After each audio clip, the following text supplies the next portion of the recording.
সুন্দর একটি মিষ্টি পিঙ্ক আই মেকআপ আজকে তোমাদের সাথে শেয়ার করতে চলে এলাম, যেটা হয়ে যাবে অনেক তাড়াতাড়ি এবং দেখতে লাগবে অনেকটাই গর্জিয়াস। তাহলে চলো ভিডিওটি শুরু করা যাক। আই মেকআপের শুরুতে আমাদেরকে যে জিনিসটা করে নিতে হয় সেটা হচ্ছে আমাদের আইব্রো করে আই বেসটাকে খুব সুন্দরভাবে শেড করে নিতে হয়। চলো আজকে আইব্রো করাটা একটু ডিটেলসে তোমাদেরকে দেখিয়ে দিই, যারা আমার নিউ ভিউয়ার্সরা আছে তাদের জন্য অনেক হেল্পফুল হয়ে যাবে। আইব্রো করার আগে খুব সুন্দরভাবে আইব্রোটাকে কোম করে নিবে, যাতে হেয়ারগুলো একদম সুন্দরভাবে ফিক্স হয়ে যায়। তারপর তোমরা আপার থেকে আইব্রোটাকে ফিল করা স্টার্ট করবে। কখনোই শুরু থেকে আইব্রোটাকে ফিল করতে নেই, একটু মিডিয়াম থেকে আইব্রোটা স্টার্ট করতে হয়। শুরু থেকেই করলে একটা বক্স সেকশন ক্রিয়েট হয়ে যায় এবং আইব্রোটা দেখতে অনেকটা বেশি আর্টিফিশিয়াল লাগে। এবার নিচের দিকেও হেয়ার লাইনটা আমি ড্র করে নিচ্ছি। নিজেদের ন্যাচারাল হেয়ার লাইনটাই রেখে তোমরা আইব্রোটা ড্র করবে, অনেক বেশি আর্টিফিশিয়াল লাইন করবে না, যেটা দেখতে খুবই খারাপ লাগে এবং অনেক বেশি আর্টিফিশিয়াল লাগে। তো তাই ন্যাচারাল লুকটাই রাখার চেষ্টা করবে। এবার সুন্দরভাবে তোমাদের আইব্রোটাকে ফিল করে নিতে হবে। যে দুটো লাইন আমরা ওপরে এবং নিচে লাগালাম, ওই দুটো লাইন বরাবরই আমরা আইব্রো পোমেটটাকে ইউজ করব। এখানে আমি পাউডার পোমেট ইউজ করছি, ক্রিম পোমেট ইউজ করতে আমার খুব একটা ভালো লাগে না। আমি পাউডার পোমেটেই বেশি কমফোর্টেবল ফিল করি। আর ব্রাউন শ্যাডোর পোমেট ইউজ করলে আমাদের আইব্রোটাকে অনেক বেশি ন্যাচারাল লাগে। এবার আমি আবারও কোম দিয়ে সুন্দরভাবে কোম করে নেব আমার আইব্রোটাকে এবং পুরো চারিদিকে কোমটাকে ঘুরিয়ে দিব, যাতে আমার পোমেট যা ইউজ করলাম সেটা খুব সুন্দরভাবে আইব্রোর সাথে ফিক্স হয়ে যায়। একটা আইব্রো হয়ে গেল, তোমরা দুটোর মধ্যে নিশ্চয়ই পার্থক্য বুঝতে পারলে। চলো একইভাবে আমরা অপোজিট আইব্রোটাকেও ড্র করে নিই। এখানেও স্টেপটা কিন্তু আমি সেমই রেখেছি। প্রথমে আপারে এবং লোয়ারে দুটো লাইন ক্রিয়েট করে নিয়েছি এবং মাঝখানেরটাকে আমি ফিল করে নেব। চলো দেখে নাও তাহলে কিভাবে করছি।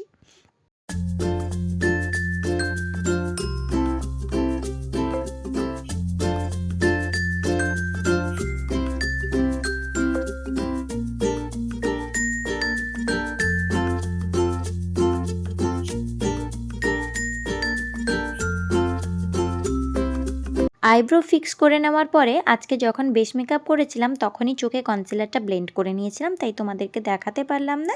এখন শুধুমাত্র একটা হাই কভারেজ কম্প্যাক্ট দিয়ে আই বেসটাকে শেড করে নিয়েছি। এবার নিয়ে নিচ্ছি একটা ছোট্ট পেন্সিল ব্রাশ। এই ব্রাশটি বেলি ব্রাশ সেটের মধ্যে থেকেই আমি ইউজ করছি। তোমাদের কাছে যেই রকম ছোটো পেন্সিল ব্রাশ থাকবে সেটাই ইউজ করবে। এবার একদম ডার্ক একটি পার্পল কালার আমি তুলে নিচ্ছি। তারপর লাইন বরাবর যেভাবে আমরা লাইনার ইউজ করি সেভাবে ইউজ করছি। তোমরা চাইলে এখানে কোনো ডার্ক পিঙ্ক কালারের লিপ লাইনারও ইউজ করতে পারো, সেক্ষেত্রেও পিগমেন্টেশনটা খুব ভালো আসবে। আমার কাছে পিঙ্ক কালারের কোনো লিপ লাইনার ছিল না, তাই আমি এখানে পিঙ্ক কালারের আইশ্যাডো ইউজ করছি। যাই হোক, একটা চোখে আমি খুব সুন্দরভাবে অ্যাপ্লাই করে নেওয়ার পরে অপোজিট দিকের আইতেও খুব সুন্দরভাবে পিঙ্ক আইশ্যাডোটা অ্যাপ্লাই করে নিচ্ছি। কর্নার থেকে বটম অবধি খুব সুন্দরভাবেই তোমাদেরকে আইশ্যাডোটাকে অ্যাপ্লাই করে নিতে হবে। যেহেতু পিঙ্ক কালার, এটা কিন্তু কুল আন্ডারটোনের মধ্যে থাকছে, তাই কালারটা চটজলদি পিগমেন্টেশন আসবে না, এটা ন্যাচারাল। তাই একটু হয়তো তোমাদেরকে বারে বারে ইউজ করতে হতে পারে।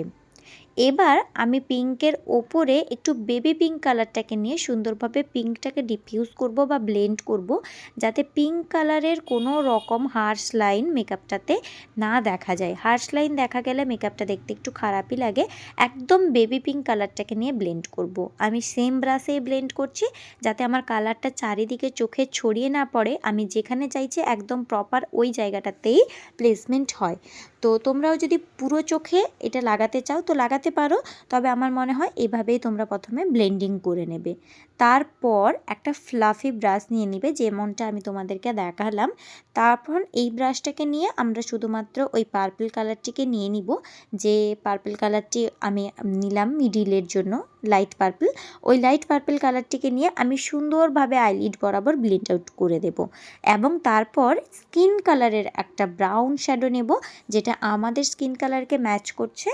তো সেই রকম একটা ব্রাউন শ্যাডো নিয়ে আমি আমার প্যালেট থেকে আবারও সুন্দরভাবে চারিদিকটা ব্লেন্ড আউট করে দিচ্ছি। তো এইভাবে তোমাদেরকে একটুক্ষণ ব্লেন্ড করতে হবে।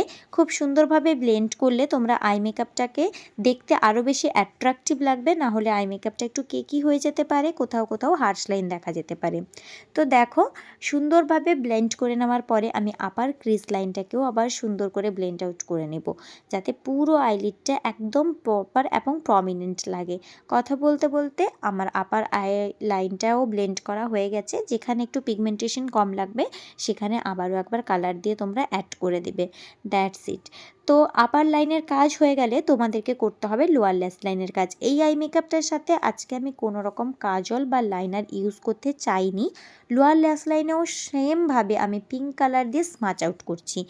একদম প্রথমে ডার্ক পিঙ্ক কালারটাকে নিয়ে খুব সুন্দরভাবে মোটা করে অ্যাপ্লাই করছি এবং স্মাজিং করছি, এবং তারপরে লাইট যে পিঙ্ক কালারটি আছে ওই পিঙ্ক কালারটিকে দিয়ে আমি খুব সুন্দরভাবে এটাকে আবার ব্লেন্ড আউট করে দিব। এভাবেই করে নিলে আপার ল্যাশ লাইনের সাথে হচ্ছে লোয়ার ল্যাশ লাইনটারও সামঞ্জস্য হয়ে যাবে এবং লোয়ার ল্যাশ লাইনটাকেও খুব সুন্দরভাবে একটা স্মোকি এফেক্ট দিবে। আর এখন তো স্মোকি করতে সবাই কম বেশি পছন্দ করে, অনেকেই ব্ল্যাক স্মোকিটা অ্যাভয়েড করতে চায়, সেক্ষেত্রে তোমরা এরকম পিঙ্ক পার্পল স্মোকিটা করতে পারো। এটা দেখতে অনেক বেশি সাটল লাগে এবং আমাদের আইটাকেও অনেক অ্যাট্রাকটিভ লুক দেয়। তোমাদের সাথে কথা বলতে বলতে আমার প্রায়শই আই মেকআপটা কমপ্লিট হয়ে গেছে। তো এখনও অবধি যারা আমার ভিডিওটিতে আছো কিন্তু ভিডিওটিতে একটু লাইক করতে ভুলে গেছো, প্লিজ ভিডিওটিকে একটু লাইক করে দাও। আর যারা আমার চ্যানেলে আজকে নতুন, একদম ফার্স্ট টাইম আমাকে দেখছো, তারা প্লিজ চ্যানেলটিকে সাবস্ক্রাইব করে পাশে থাকা বেল আইকনটি ক্লিক করে দাও, যাতে আমি যখনই নতুন ভিডিও আপলোড করব তোমাদের কাছে আগে নোটিফিকেশন চলে যায় এবং তোমরা সুন্দরভাবে দেখতে পারো। যাই হোক, সুন্দরভাবে ব্লেন্ড করে নেওয়ার পরে আমার যেন মনে হয়েছিল লোয়ার ল্যাশ লাইনে আরও একটু ডার্ক পার্পল করলে দেখতে আরও বেশি ভালো লাগবে। যেহেতু আমি কাজল ইউজ করিনি, সেহেতু আমি একদম ছোট্ট একটা ব্রাশ নিয়ে, যেটা ফ্ল্যাট ছিল, একটু ডার্ক পার্পল বা পিঙ্ক কালার যাই বলো, একটু পার্পলিশ পিঙ্কই ছিল কালারটা, তো ওটাকে নিয়ে আমি আবারও একটু আমার লোয়ার ল্যাশ লাইনে খুব সুন্দরভাবে ডিফাইন করে দিচ্ছি, যাতে আমার লোয়ার ল্যাশ লাইনটা আর একটু ডার্ক হয় এবং আইটাকে দেখতে আরও বেশি অ্যাট্রাকটিভ লাগে। তোমরা যদি চাও তোমরা এরকম লাইটে রাখতে পারো, আর যদি চাও একটু ডার্কও করতে পারো। একটু ডার্ক হলে আমাদের চোখটা দেখতে আরও বেশি অ্যাট্রাকটিভ লাগে। তো আপার ল্যাশ লাইনেও সমানভাবে একটু করে নিলাম, যাতে আপারে এবং লোয়ারে দুটোতেই খুব সুন্দরভাবে একটা স্মোকি এফেক্ট আসে, বা দুটোতেই যেন একদম সুন্দরভাবে কালারটা পপ আউট হয়ে যায়।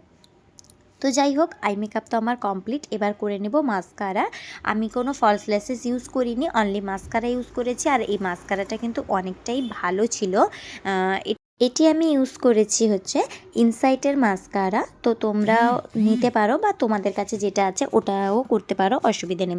তো যাই হোক, দেখো আমি খুব সুন্দরভাবে মাস্কারা কোটেড করে নিলাম। আর তোমরা চাইলে এখানে কোনো সিমার কালারও ইউজ করতে পারো আইর কর্নারে, তবে আমি আজকে ম্যাট একটু লুকটা রাখতে চেয়েছিলাম, তাই কোনো রকম সিমার কালার আইর কর্নারে বা ব্রাউ বোন এরিয়াতে কোনো শিমার দিয়ে হাইলাইট করিনি। তো আমার মাস্কারা লাগানো অলমোস্ট কমপ্লিট। এইভাবেই আমি একটা আই লুক কমপ্লিট করেছিলাম। চলো তোমাদের সাথে ফুল লুকটা শেয়ার করি। তো এটি ছিল পুরো আই লুকটা। আর দেখো মাস্কারাটা কতটা সুন্দর করেছে, ল্যাশগুলোকে কতটা প্রমিনেন্ট করেছে। বোঝাই যাচ্ছে না যে ফলস ল্যাশেস ইউজ করা হয়নি, একদমই ন্যাচারাল এবং সফট, আর দেখতে খুবই সুন্দর লাগবে। তোমরা অবশ্যই একবার ট্রাই করে দেখো। ট্রাই করে যদি তোমাদের ভালো লাগে প্লিজ আমার ভিডিওটিকে একটা লাইক করে দিও, সুন্দর একটি কমেন্ট করো। দেখা হবে নতুন ভিডিওতে। ভালো থেকো, টাটা।